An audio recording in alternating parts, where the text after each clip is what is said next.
warahmatullahi wabarakatuh. Pada kesempatan kali ini saya akan menjelaskan mengenai cara menggambar dengan menggunakan perangkat lunak Archicad. Di sini kita akan mencoba menggambar yang tipe sederhana dulu, denah rumah satu lantai, dan menggunakan cara grid system.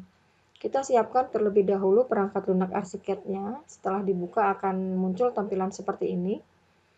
Di sini ada toolbox, di atas ada pad palette, kemudian di sebelah kanan ada navigator. Kemudian ketika kita klik toolbox, muncul info box di atas ya. Langsung saja kita akan membuat grid system. Terlebih dahulu kita siapkan dulu denah rumah satu lantai yang akan kita gambar. Kita akan coba menggambar denah seperti ini ya. Kita langsung ke file,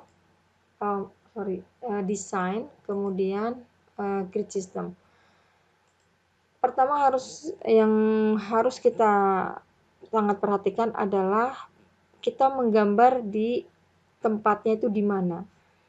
Yang harus diperhatikan di navigator ini, kita menggambar, jika kita menggambar lantai 1, maka kita pilih navigator ini di lantai dasar ini, maka ini akan terlihat bold ketika kita pilih ya.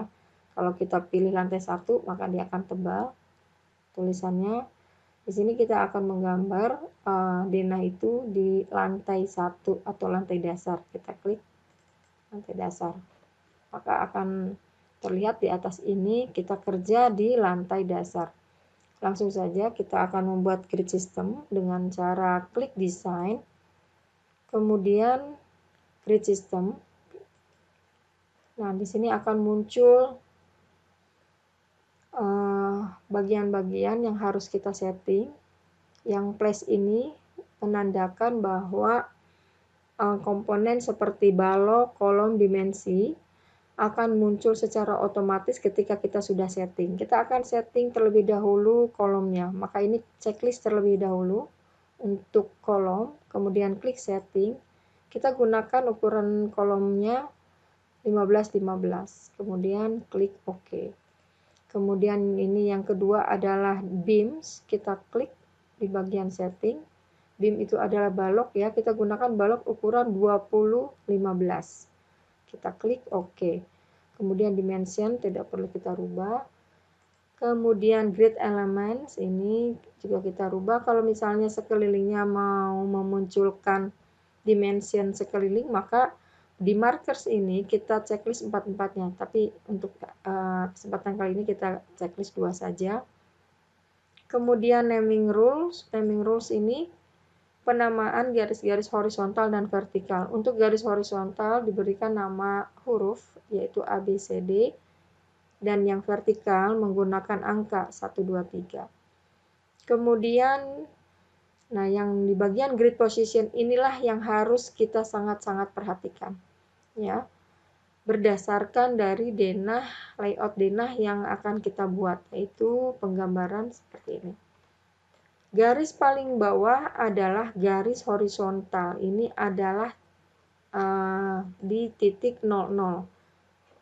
Ini adalah garis A di titik 00, distance-nya 00. Garis horizontal yang kedua, yang ini nih, yang kedua, yang ada jendelanya, bagian teras. Ini adalah titik B, maka kita berikan angka distance-nya 200. Berdasarkan angka yang lebar jarak ini dari titik A ke B. Kemudian yang berikutnya adalah garis C. C ada di angka 250, maka kita isikan 250. Kemudian yang berikutnya adalah titik D di 300 ya. Kemudian titik E di 150. Kemudian setelah E ada titik F di titiknya di 300, kemudian G di titik 300. Itu adalah garis-garis horizontal. Nah, sekarang kita isikan yang vertikal. Yang bagian vertikal berarti yang garis tegak. Titik nolnya ada di sisi pojok kiri adalah titik 0 untuk 1, angka 1 di titik 0. Garis yang kedua adalah di angka 100. Garis yang ketiga adalah 150 berdasarkan jarak yang di atasnya, dimensi yang bagian atas ya. 150. Kemudian yang keempat 100, yang kelima 150, yang keenam 200. Nah, kita klik OK. Nah, muncul seperti ini. Kita letakkan di cross ini, tanda silang ini. Tarik ke kanan, diklik, kemudian tarik ke kanan. Kita close saja, ini close lagi. Nah, coba kita lihat di penampakan 3 dimensinya. Ini tinggal klik yang 3D ini, 3D garis miring all. Nah, oh ini ada penggambaran sebelumnya, kita hapus saja untuk yang ini. Nah, ini hasil penggambaran tadi yang sudah kita setting untuk kolom dan balok. Nah, selanjutnya adalah ini tidak muncul di LCO-nya, kita rubah 3D lengkap ya. Nah, ini muncul garis baloknya, tadi belum. Nah, bagaimana cara membuat atau mengedit garis balok ini biar tidak terputus-putus? Maka balok ini kita klik di toolbox-nya adalah beam. Klik beam, kemudian CTRL-A, kita select untuk semua beam. CTRL atau Ctrl A, maka akan ke select semua.